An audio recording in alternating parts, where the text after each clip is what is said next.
Comment ça va bien aujourd'hui? Alors, on est ce petit dimanche 20 février. J'espère que vous allez super bien. Moi, je me plains pas trop. Donc, comme prévu, comme promis, on va venir dans quelques minutes au tirage au sort. Donc voilà, j'ai tous les petits noms que j'ai bien pu récolter parce que justement, pour pouvoir faire un live et faire un tirage au sort, je connais que cette technique-là. Moi, c'est encore à l'ancienne, la vieille école. Donc, j'ai fait des petits papiers et c'est pour ça que je vous demandais d'être visible. Parce que forcément, si je veux avoir vos noms et les mettre sur des petits bouts de papier, comme là, c'est Lascar 38. Bon, ben voilà. Tiens, regarde Jean-Claude, j'ai ton petit nom ici, comme ça tu vois que c'est pas de la gruche, c'est pas de la ruse. Voilà, voilà, j'en ai plein d'autres. Hein. Qu'il y a d'autres encore alors tout le monde n'est pas en ligne, on n'est pas beaucoup en ligne et c'est pas grave. Mais Bertrand Carletti, qu'est-ce que j'ai encore? Alexis Guillot, La mort démarre. Alors il y en a qui ont des blazes super marrants, super sympas. J'en ai un, c'est tout nu premier. Enfin bon, voilà. Donc voilà, tous ces petits noms, ils sont là-dedans. Je vais piocher au hasard. Alors, forcément, sur 500, maintenant vous êtes 512, sur 512 personnes, eh bien, j'ai que 97 ou 98 noms parce que tout le monde ne pense pas à se mettre en visible, ou il y en a tout simplement qui veulent rester masqués, et je comprends, qui veulent rester discrets, et je comprends tout à fait. Donc, c'est pas bien grave. Je vous remontre le petit cadeau, voilà, c'est celui-là. Hop, qu'il y ait pas de brillance. Je la trimballe depuis un petit moment, donc elle est un peu usée. Je l'ai ouverte pour vérifier parce que ça m'embêterait d'offrir un truc et qui n'est pas complet. Donc, il y a la notice, il y a toutes les petites poches, impeccable. Je l'ai refermée du mieux que j'ai pu, mais comme elle avait déjà un petit peu de route, forcément, comme je disais au début, je la trimballe depuis un petit moment. Et forcément que, il y a eu plusieurs déménagements. On avait un autre bâtiment aussi qu'on a rénové un peu. On n'était pas proprio, on était locataire et on ne voyait plus les murs. Donc j'avais mis des racks, des Gaëtas en palette puisque, c'est aussi un peu la chaîne, comme ça que je tourne et c'est comme ça qu'on fonctionne. On rénove, on refait et beaucoup, et principalement grâce à la récup ou grâce au site de vente de particulier à particulier pour éviter les taxes, pour trouver un peu ce qu'on veut, quelque chose, on ne cherche pas spécialement du dernier cri, du tip top neuf et du super récent et qui fait plein d'options et que finalement on s'apercevra que dans 2 mois c'est obsolète parce qu'il y a un nouveau modèle qui l'a remplacé. Donc voilà, et la récup c'est je vais vous parler en alimentaire vite fait, mais il y a de quoi nourrir une fois et demie la planète avec tout ce qu'on jette à la poubelle, juste en nourriture. Et en matériel et matériaux, c'est hallucinant. J'ai deux, trois sociétés derrière lesquelles je passe. Alors avant, je toque à la porte. Hein. Vous ne rendez pas voleur, je le dis dans certaines vidéos. Vous ne rendez pas voleur, passez derrière, demandez. Ça peut rendre service à tout le monde. Vous pouvez proposer des petits services en échange et récupérer ou gratter dans les bennes. Ou même après, moi je vois, j'ai mon petit plombier, mon petit électricien. Ils me mettent directement des trucs dans un petit bac derrière leur société. Des fois, ils font comme moi. La société est à la maison et la maison est dans la société et ils mettent ça dans des petits bacs. Et bien évidemment, après, des fois, je fais un tour de camion et je leur enlève et je vais à la déchetterie, je leur mets des trucs. Je crois que pour mon électricien, j'ai dû le faire 2 fois en 6, 7 ans. Tu vois, donc, et par contre, je récupère des disjoncteurs, je récupère des chutes de câbles, du gros diamètre, de la grosse section, de la petite section. Lui, il s'en fout. Alors, la très grosse section, il la garde, mais moi, les petites sections, etc. Mais après, ce que je peux me servir, là, tu vois, en rénov et tout, il y a beaucoup alors, pas toute l'électricité, mais je vais te dire, allez, 45 à 50% de mon électricité, les câbles, les disjoncteurs, les tableaux, les connecteurs automatiques, les boîtiers de dérivation, les interrupteurs, les pots étanches pour mettre dans le placo, etc. Je récupère. Donc voilà, 45 à 50% de mon électricité, je ne l'ai pas payé.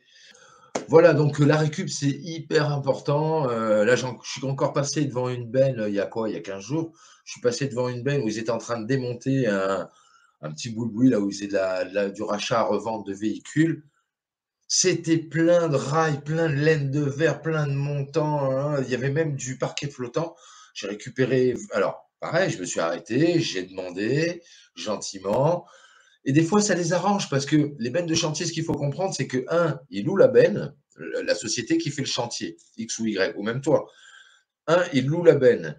Deux, ils remplissent la benne. Donc, une benne comme ça, déposée, posée, déposée, vide, c'est pour les particuliers, c'est, je crois que mon petit beau-frère, il en a posé une, que je dise pas de bêtises, mais je crois que c'est entre 4 et 800 euros suivant les boîtes, hein, suivant les sociétés. Juste la pose, la dépose, la boîte vide.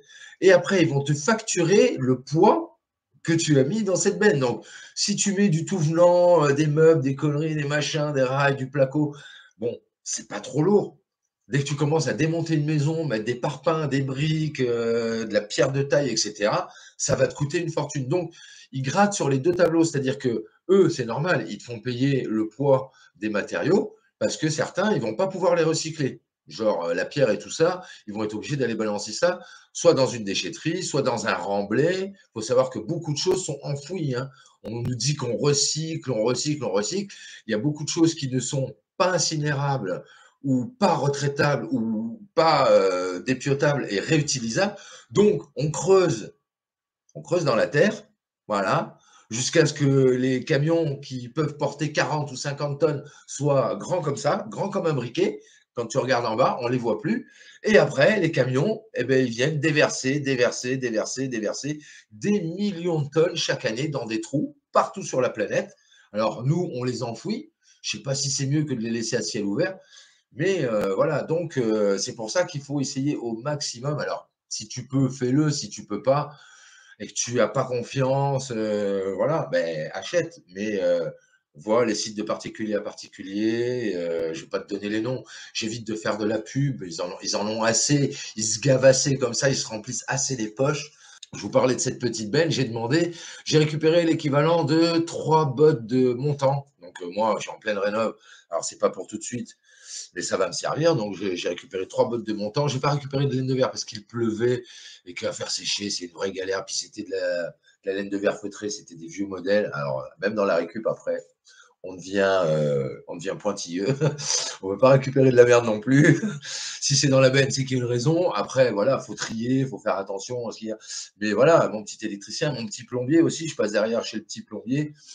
Toute ma plomberie de la maison et de la petite annexe qu'on est en train de faire, là, les petits WC, je ne sais pas si tu as vu, va voir cette petite vidéo, comment rénover une salle de bain, on pose un WC suspendu, etc.